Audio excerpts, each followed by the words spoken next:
इंद्रियस्य सामाया शंकराचार्यमाश्रये वासुदेवसुतं देवः कंसचारूणमर्दनं देवकी परमानंदं कृष्णं वंदे जगद्गुरु। राम नाम की लूट है, लूट सके सो लूट, अंतकाल पछताएगा जब प्राण जाएंगे छूट। अपने अपने गुरु महाराज की जय हो, कृष्ण कन्हैया लाल की जय हो। हम सब बड़े सौभाग्यशाली हैं जो इस प्रांगण में श्रीमद् भागवत पुराण का हमें श्रवण करने को मिल रहा है। ये नहीं पता कितने जन्मों का संबंध है, कितने जन्मों का पुण्य है जो इस प्रांगण में और इस घर में श्रीमद् भागवत पुराण का ये कथा का आयोजन हो रहा है। ये साक्षात कृष्ण भगवान का वांगमय स्वरूप है। जब स्थूल शीश छोड़ के भगवान द्वारकाधीश अपने गौलोक को गमन हुए, वैकुंठ गए, उसके बाद हमें कैसा आचरण करने चाहिए, मृत्यु लोक में अपने कर्तव्य का निर्वाह करते हुए कैसे भगवान के चरणों में लीन हो जाए, ये वो ज्ञान श्रीमद् भागवत हमें सिखाता है। जिनकी प्रेरणा से भागवत हो रहा है, ये भी पता नहीं उनकी कौन सी प्रेरणा थी जो आप भागवत निमित्त कर रहे हैं। आपको मैं एक चीज़ बता दूं, हमारे गृहस्थ में हमें शादी हो गया तो 16 संस्कार हो जाते हैं, वो हमारे लिए मजबूरी बन जाती है। हमें बच्चों की शादी मजबूरी उधार लेके भी करनी पड़ती है, समाज के लिए दिखाने के लिए। जो भागवत होता है ये हम करने वाले नहीं हैं, इनको करवाने वाले ही वो परमात्मा है, वो गुरु जी है। जिस गुरु परंपरा से हम जुड़े हुए हैं, उन्हीं गुरु की शक्ति है जो हमें इस तरह भागवत के लिए, अपने गुरु के लिए, भगवान का नाम लेने के लिए प्रेरित करती है। हमसे ज़्यादा आप सब जानते हैं।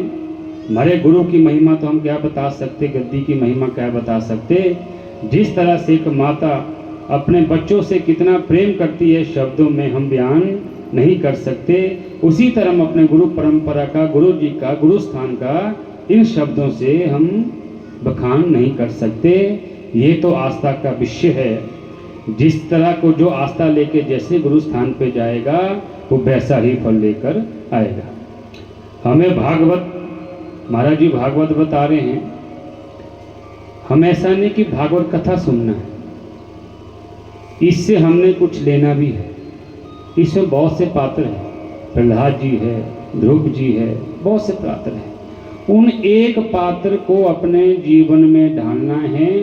जिस तरह से उस पात्र ने कृष्ण भगवान का नाम लिया, कृष्ण भगवान के ऊपर समर्पण रहे, उसी तरह हमें भी कृष्ण भगवान के ऊपर समर्पण होके इस जीवन को यापन करना है।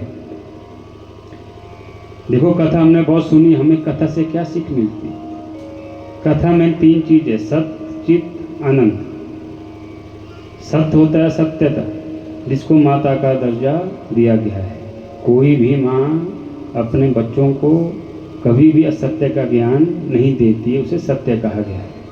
चित है मन, जिस मन से हमारा बार बार संसार सागर में आना जाना रहता है, ये मन का ही कार्य। भागवत में भी कथा आएगी। मन के कारण से हमें जन्म मृत्यु के बंधन में हम फंसे रहते हैं। इस चित्त को निवृत्त करने के लिए हम सत्संग, भागवत, नाम, जप का आश्रय लेते हैं, जो आपको गुरुजी बताते हैं, ताकि हमारा मन निर्मल हो जाए, हम भगवान भक्ति हमेशा करते रहे, ताकि जन्म के बंधन में बार बार ना पड़े। आनंद की अनुभूति त्याग से होती है। जब हमारा चित्त पवित्र हो जाता है, हमें आनंद की अनुभूति होती है। वो आनंद लेने के लिए पहले मन को, चित्त को हमें निर्मल करना पड़ेगा, तभी हमें आनंद की अनुभूतियों की त्याग होता है। आज हम प्राय देखते हैं हमें त्याग की भावना कम है, ये मोह है। मोह से छूटना बहुत मुश्किल है। मोह को हम छोड़ ही नहीं सकते, मोह हमारे साथ बंधा हुआ है। तो गजराज की कथा आएगी जब इसमें जैसे उनके पांव जकड़े थे, वो गजराज और नहीं हम ही हैं, वो जो धरा सागर में फंसे हुए हैं। सब देख लिए माँ बाप, कब जब अपने शरीर के ऊपर आती है तब कोई भी सका नहीं रहता है। इसका प्रत्यक्ष प्रमाण हमारे प्रातः हमारे गांव में होता रहता है। जब कोई बहुत बीमार पड़ जाता है हम यही कहते भगवान इसको उठा लो। हमारा क्या होता है कि मोह बाद में भंग हो जाता है। इसलिए भगवान का नाम ही सर्वोपरि है। कैसे? गुरु क्यों जरूरी है? आज स्वयं गुरु बने हैं, गुरु बहुत जरूरी है। जिस कृष्ण भगवान का कथा श्रवण कर रहे हैं उनके भी गुरु थे, वो साक्षात परमात्मा थे, उनको जरूरत नहीं थी गुरु बनाने की। जब भी धरा सागर में चाहे परमात्मा क्यों न जन्म ले, उनको गुरु बनाना ही पड़ता है। गुरु वो है जो भगवान के पास ले जाने के लिए अति सुगम चीज है। आपको व्यंग्य देता हूँ, किसी चिंटी ने अगर हरिद्वार से केदारनाथ जाना हो, बद्रीनाथ जाना हो, अपने हिसाब से चले तो शायद कई जन्म उसको वहाँ पहुँचने में लग जाएंगे भगवान की प्राप्ति करने के लिए। अगर वो कहीं गुरु के पल्ले में, जो तीर्थ यात्री के पल्लू में कहीं गलती से बैठ गई, बैग में चले गई, वो 5 घंटे में 10 घंटे में वो बद्रीनाथ पहुँच सकती है। ये गुरु है। जब गुरु को हम अपने साथ जोड़ देते हैं, क्यों गुरु परंपरागत होते हैं, ऐसा नहीं है कि गुरु ऐसे होते हैं हम यहाँ बैठे हुए हैं, ऐसा नहीं कि भगवे कपड़े पाके ही आपको भगवान की प्राप्ति हो सकती है, ऐसा नहीं। दाढ़ी मूछें बढ़ा दो, तिलक लगा दो, हमें भगवान की प्राप्ति होगी, ऐसा भी नहीं है। या मंदिर बनाने से ही भगवान की प्राप्ति हो, ऐसा भी नहीं है। अगर मंदिर बनाने से भगवान की प्राप्ति होती तो बहुत बड़े से धनाढ़ सेठ है जो हजारों फीट ऊंची सोने चांदी की मूर्ति बना देते हैं। भगवान की प्राप्ति का विषय अलग है, वो बिना गुरु की हमें प्राप्त नहीं हो सकती है। ये गुरु की महत्ता हमारे सनातन धर्म में है। आज हम देख रहे हैं फिराए अपने सनातन धर्म से विमुख होते हैं। परंपरा किसे कहते हैं? भगवान किसे कहते हैं? भगवान वो है जो प्रकृति को भी अपने अनुसार चलाने में क्षमता रखता हो, उसे भगवान कहते हैं। यहाँ से 50 किलोमीटर दूर ज्वाला माता है, कब से ज्योत जल रही है, आज तक कोई उसको बुझा नहीं पाया। हम वहाँ नतमस्तक होते हैं। जगन्नाथ जी उल्टा झंडा घूमता है, हम वहाँ नतमस्तक होते हैं। क्योंकि भगवान को पता था कि कली काल में बहुत ऐसे आदमी हो जाएंगे जो मेरा सुमिरन नहीं, को प्रत्यक्ष को मानते रहेंगे, हमें प्रमाण चाहिए, प्रमाण चाहिए। इसीलिए वो भी कली काल में भी ऐसे प्रमाण हमारे हिंदू सनातन धर्म में और भारतवर्ष में हैं जो हम बता सकते हैं हम इस परंपरा को मानने वाले हैं। ये भगवान की व्याख्या है। धर्म के 10 लक्षण है, महाराज जी बताएंगे आपको। हमें 10 लक्षण में नहीं जाना, सूत्र है ये जीवन जीने का। जिस वाणी से, जिस कर्म से हमें लगे कि हमारे साथ कोई ऐसी वाणी बोले, ऐसा कर्म करे कि हमें उसको सुन के दुख हो, हमें अच्छा ना लगे, ऐसा व्यवहार, ऐसी वाणी हमें दूसरों के लिए उपयोग में नहीं लानी है। ये धर्म का बड़ा सूक्ष्म ही एक लक्षण है, इसको अपने जीवन में आप ढाल सकते हैं। तीसरी बात, जब तक हमें सब में राम सीता मई सब जग जाना ये भावना नाम भगवान की प्राप्ति नहीं कर सकते। जब तक हमारे शरीर में विरोध नाम की चीज होगी, इसका मतलब भी अभी भगवान के पास जाने के लिए बहुत टाइम लगेगा, बहुत कथा सुननी पड़ेगी, बहुत नाम लेना पड़ेगा। विरोध जब खत्म हो जाता है, जब समदर्शी आप बन जाते हो, समझो आप भगवान की पहली पीढ़ी में चलने शुरू हो गए हैं। हम जिस परंपरा से आए हैं, हम यहाँ पर आए हैं गुरु जी के माध्यम से, हमें खुद भी नहीं पता हमारे द्वारा किसका क्या कल्याण हो रहा हो, ये हमारा गुरु जी किस टाइम कैसे कल्याण करे। परंपरा का निर्वाह करना, परंपरा में चलना सबसे बड़ी चीज है। परंपरा क्या है? सनातन क्या है? जो हमारे पिता परपिता जिस परंपरा को मानते हैं उसी परंपरा में हमने रहना होता है। इस सनातन धर्म है, इसमें कभी भय नहीं होता। आज भय की स्थिति है। आज अपने बच्चों को आप जोर से बोलोगे, आपको इतना भय है कि क्या पता मेरा बच्चा स्कूल से वापिस आएगा कि नहीं आएगा, ये भय है। पूरा संसार भय युक्त है। बड़ा आदमी चाहता है मैं छोटा ना हो जाऊं, धनवान चाहता है मैं खत्म ना हो जाऊं, हर भय है। ये पूरा संसार भययुक्त है। भय सिर्फ भगवान का जो नाम लेता है उसमें भय नाम की कोई चीज ही नहीं है। समर्पण भाव गुरु के लिए करो। माता पिता चाहते अपने बच्चे संस्कारी बनाएं, ऐसा नहीं कि माता पिता के प्रयत्न करने से ही बच्चा संस्कारी बने। अगर कंस जी को, जो उनके पिताजी थे, उनको संस्कारी बनाना चाहते थे, कंस जी बने संस्कारी? नहीं, ये प्रारब्ध होता है जिस हमें जीतना पड़ता है। और प्रारब्ध को जो बदलने की ताकत रखते हैं वो तपस्वी महात्मा रखते हैं। आज वक्ता बनते हैं, आज जो मठ वाले आदमी ज्यादा वक्ता बन रहे हैं, लेकिन हमारे मठों में जो है तप की प्रधानता है। तप के आशीर्वाद से ही आप किसी के ग्रह को, किसी की दुख पीड़ा को खत्म कर सकते हैं, बोल के नहीं कर सकते। जब तक संत में तपस ना हो तब तक आप किसी को आशीर्वाद नहीं दे सकते हैं। इसलिए हमारी गद्दी जो महाराज जी, हमारे महाराज जी कहते हैं, जब जीवन जीना है कैसे जीना चाहिए, बड़ा सुंदर सा महाराज जी कहते हैं हमें, अगर संसार सागर में आपने रहना होगा तो तन और धन से ही संसार सागर खुश हो सकता है। या तन से सेवा कर दी, या धन से किसी का साथ दे दिया। मन को कभी भी संसार सागर में नहीं लगाना चाहिए, दुख का कारण है। प्राय ऐसा ही होता है, हम मन से अपने बच्चे हो गए, कल दिन ऐसी बात बोल देते हैं, हमें उनसे ही वैराग्य हो जाता है। मन को हमेशा परमात्मा में लगाओ। संसार सागर को जीने के लिए तन और धन की ही सेवा करनी चाहिए, ताकि आपको मन कभी आपका विचलित ना हो। ये जीवन जीने के सूत्र है। दूसरी बात जो है समय है। आज इतने आदमी बैठे हैं, क्या पता कल इसमें कौन हो कौन ना हो। समय का कोई भरोसा नहीं है। और सनातन देखो, हमारे माता पिता है, हमारा सनातन धर्म बड़ा वैज्ञानिक है, समझने की बात है, आप कितना इसमें जाते हैं। हमारे माता पिता हमें बड़ा करते हैं, पालन पोषण करते हैं, पढ़ाते हैं, लास्ट में उसी माता पिता को वही पुत्र अग्नि देता है, पड़ोसी कोई अग्नि नहीं देता है। इससे हमें क्या सीख लेनी चाहिए कि जो हमारा बंधन है ये जीवात्मा तक ही है। हम बोल रहे हैं, चल रहे हैं, जब जीवात्मा हमारे पीछे है तभी तक बंधनों में, तभी तक हमारे रिश्ते नाते हैं। जब जीवात्मा शरीर छोड़ के चले जाती है, इस शरीर के साथ फिर किसी का कोई लगाव नहीं रहता है। इसका प्रत्यक्ष उदाहरण है, पति पत्नी बहुत समय तक साथ रहते हैं, 30 साल 40 साल। जब पति और पत्नी में से किसी का स्वर्गवास हो जाता है, उस शरीर के पास पति पत्नी अकेले नहीं बैठ सकते, डर लगता है उसी शरीर से। इसलिए हमें जीवात्मक अपने आप को पहचानना है कि मैं कौन हूँ। वेद कैसे वाक्य है, को हम, मैं कौन हूँ, आप संभालो, समझो। इस समझने के लिए अपने बच्चों को गुरु परंपरा सनातनी बनाने के लिए, संस्कार बनाने के लिए मठों में जाना जरूरी चाहिए। मठ बोने ज्ञान है, गुरु की ही दृष्टि ही सर्वोपरि होती है। दृष्टि चाहिए गुरु की, ऐसा नहीं कि गुरु ने हाथ डाल दिया, कुछ ऐसा नहीं है। दृष्टि ही गुरु की ऐसी, गुरु को खुद नहीं पता होता है कि मेरे द्वारा किसका कैसे भला हो रहा हो, समझे आप। परंपरा का निर्वाह करना होता है।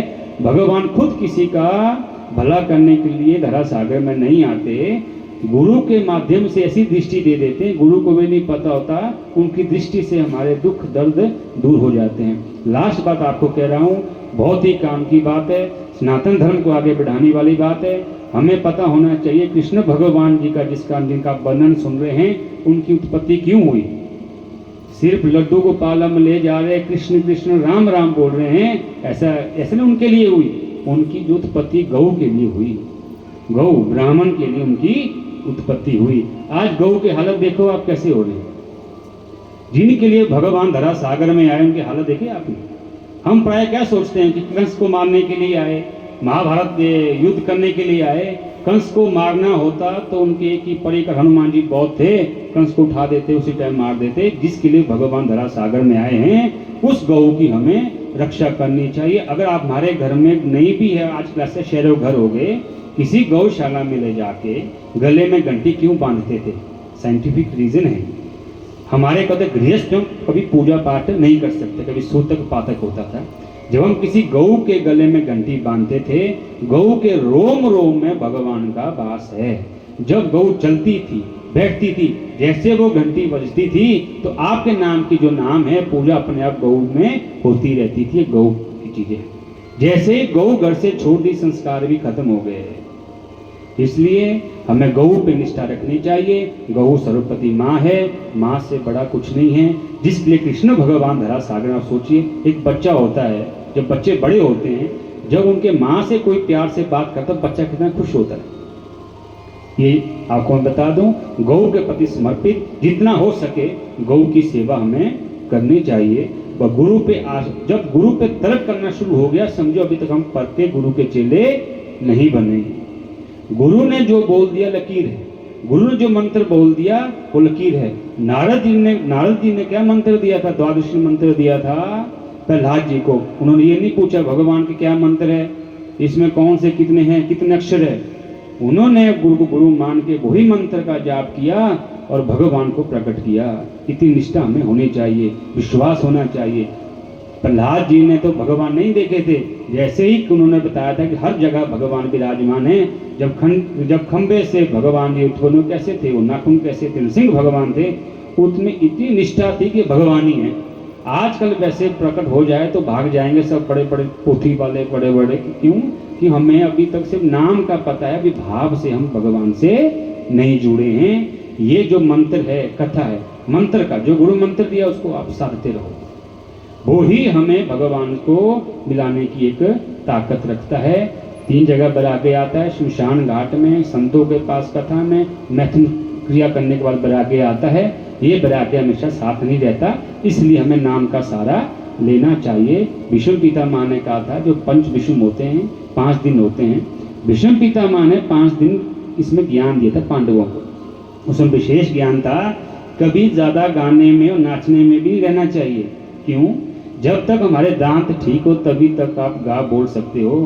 दांत हमेशा ठीक नहीं रहते, 60 साल के बाद दांत टूट जाते हैं। आप जितना अच्छा बकता हो, जितने अच्छे आप गाते हो, जब दांत ना हो आप गाना गा ही नहीं सकते। जब हमें आदत पड़ जाए 20 साल तक, उससे छूटना बहुत मुश्किल है। इसलिए नाम का सहारा जरूरी है। नाचना भी है, जब तक हम नाचते रहे, गोडे ठीक है, टांगे ठीक है, तब तक हम नाच सकते हैं, नहीं तो चाह कर भी हम नृत्य नहीं कर सकते। इसलिए जो मंत्र होता है उसको सुमिरन करते रहो, बस वो है। जब आप बोली, आपकी जो मृत्यु टाइम में जब हमारा जब शब्द निकलना बंद हो जाता है, हम अचेत पड़ जाते हैं। उस टाइम क्या होता, सब दिख रहा होता है। उस टाइम का जब आप पढ़ते हो, शास्त्र गरुड़ पुराण में लिखते हैं, उस टाइम उसको अपने जन्म मरण के सब याद आते रहते हैं। मैंने क्या गलत किया, उपदेश देना चाहता है वो कि ऐसा ना करना, लेकिन भगवान उनकी वाणी को उस टाइम खत्म कर लेते हैं। वो नाम इसीलिए रखते हैं, नाम का सहारा लेके। ये कलयुग में दुख है, हम आप है, माँ है, बाप है, एक दिन जाना ही है। 7 दिन की कथा है, 7 दिन की कथा, 8वें दिन कथा तो नहीं है। 7 दिन में ही आदमी जीता है, 7 दिन में ही पैदा होता है, 7 दिन के बाद ही मृत्यु को प्राप्त होता है, 8वां दिन नहीं है। इसलिए हमें अपना जीवन ही कथामयी बनाना चाहिए। इसका ये मतलब है 7 दिन पूरे जीवन को अपने कथामयी, कृष्णमयी बना दो। हम गुरु महाराज जी से ये आग्रह करते हैं, जितने भी आप यहाँ पे आए हो, भौतिक दैविक जितने भी 3 प्रकार के दुख होते हैं, सब दुख भगवान के चरणों में अर्पण करो। यहाँ से खुशी होकर जाओ। भगवान के पास जाने के लिए जैसे आप जाओगे वैसा पाओगे। भगवान के पास हमेशा प्रसन्न चित्त से होना चाहिए। जो दुख होते भौतिक है, आज है कल नहीं है। घर में कोई माँ बाप मर जाता है, 1 साल बाद उसी घर में कीर्तन हो जाता है, ये कुछ टाइम का होता है। इसलिए भौतिक दुख लेके कभी भगवान के, गुरु के चरणों में नहीं जाना चाहिए। अपना आत्म शोधन करने के लिए, भगवान की प्राप्ति के लिए हमें श्रवण कथा और बिल्कुल आनंदमय होकर कथा सुननी चाहिए। गुरु के घर में आना चाहिए। इन्हीं शब्दों के साथ, इसी वाणी के अपने शब्दों को मैं भगवान के चरणों में अर्पण करता हूँ। आपका सबका कल्याण हो। अपने अपने गुरु महाराज की जय। गुरु संत जी महाराज की जय। गुरु भागवत भगवान की जय। जय जय श्री राधे, जय जय श्री राधे, जय जय श्री राधे श्याम।